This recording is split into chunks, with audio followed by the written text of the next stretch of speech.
رابعہ بصری رحمت اللہ علیہ کو دنیا سے گئے ہوئے 1200 سال ہو چکے ہیں، لیکن ان کا نام آج بھی زندہ ہے، رابعہ بصری۔ رابعہ بصری نہ کوئی شہزادی تھی، نہ کوئی ملکہ تھی، نہ کوئی وہ خوبصورت تھی، نہ کوئی خاندانی تھی، بلکہ عورت ہونے کے لحاظ سے ہر عیب اس میں تھا۔ ان کی عادت یہ تھی، وہ روزانہ عشاء کی نماز کے بعد غسل کر کے کپڑے بدل کے اپنے خامن سے پوچھتی آپ کو میری ضرورت ہے؟ اگر وہ کہتے کوئی نہیں ہے تو پھر پوچھتی مجھے اجازت ہے؟ وہ کہتے اجازت ہے تو پھر مصلی پہ کھڑی ہو جاتی اور فجر کی نماز تک مصلی پر کھڑی رہتی تھی۔ ان کا خامن جلدی فوت ہو گیا، جوانی میں ہی بیوہ ہو گئی۔ تو حسن بصری بصرہ کے امام، کیا سارے مسلمانوں کے امام تھے، وہ خود آئے، خود چل کے آئے کہ میں آپ سے شادی کرنا چاہتا ہوں۔ وہ کوئی شادی کا شوق نہیں تھا ان کو، وہ تو اولاد کے قابل نہیں، شکل صرف ان کی نیکی اور ان کا جو اللہ سے تعلق تھا، ان کو یہ لالچ ہوا کہ یہ میری بیوی ہو جائے تو اس کی طفیل شاید میری بخشش ہو جائے۔ تو ان کے پاس آئے، کہنے لگے رابعہ میں آپ سے شادی کرنا چاہتا ہوں، خود پیغام لے کر آئے۔ تو انہوں نے فرمایا میری 4 باتوں کا جواب دے دو تو میں شادی کر لیتا۔ کہنے لگے کیا؟ کہ یہ بتاؤ میں جنتی ہوں کہ دوزخی ہوں؟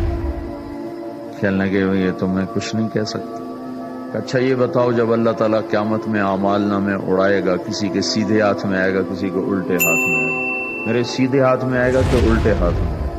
کہنے لگے یہ بھی کچھ نہیں بتا سکتا۔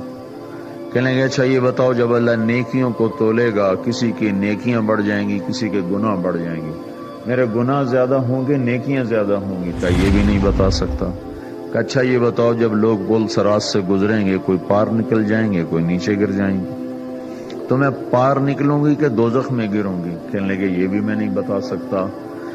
تو پھر فرمایا اچھا جاؤ مجھے تیاری کرنے دو، مجھے ان 4 باتوں کی تیاری کرنی ہے، میرے پاس شادی کے لیے وقت کوئی نہیں ہے۔ جو اللہ سے دوستی لگا لیتے ہیں اللہ دنیا ان کے لیے مسخر کر دیتے، اللہ دنیا ان کے پاؤں میں ڈال دیتے۔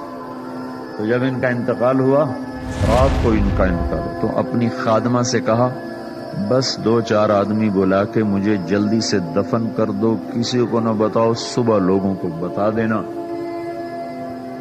اور مجھے کفن دینا میری اس چادر میں جس میں میں تہجد پڑھا کرتی تھی۔ تو انہوں نے راتوں رات دفن کر کے صبح اعلان کیا، شور مچ گیا، ہائے کیوں بتایا، کیوں نہیں بتایا، کیوں؟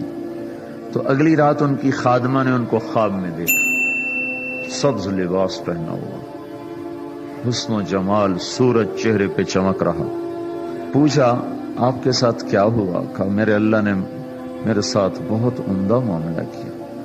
کہا آپ کی وہ چادر کہاں گئی جس میں آپ کو کفن دیا تھا؟ کہا وہ اللہ تعالیٰ نے اتار لی ہے اور مجھے جنت کا جوڑا پہنایا ہے، اور اس چادر کو اللہ نے سنبھال کے رکھا ہے، جب قیامت کے دن میری نیکیوں کو اللہ تولے گا تو اس چادر کو بھی اس میں تولے گا۔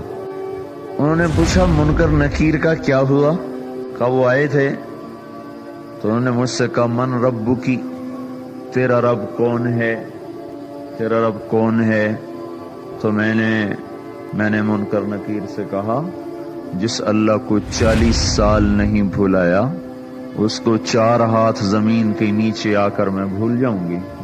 کہ جس رب کو 40 سال میں نہ بھلا سکی اس کو 4 ہاتھ زمین کے نیچے آ کر میں بھول جاؤں گی؟ تو منکر نکیر نے کہا اس کا آگے کیا حساب لینا، چلو بھائی واپس چلو۔